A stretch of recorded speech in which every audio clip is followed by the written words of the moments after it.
Game on time mga kapuso sa updates gikan sa women's volleyball sa NCAA Season 97. Minaog ang Mapua University Lady Cardinals sa ilang ikatulong consecutive game. Nakaatbang nila karong hapon ang University of Perpetual Health System Delta Lady Altas sa games kaginang udto nga gihimo dito sa Paco Arena. Mayabot gayud sa 5 ka mga sets ang duwa, kundiin ang Altas wa usab magpawahi kay milang katusab sa pipila ka set. Perpetual sa first set, Mapua sa ikaduha ug ikatulong set.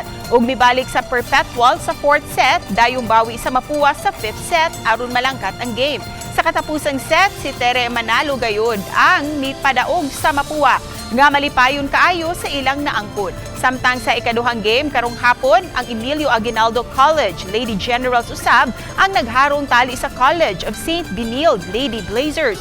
Pagsugod pa lang sa first set, mipakita naglabok ang CSB batok sa EAC.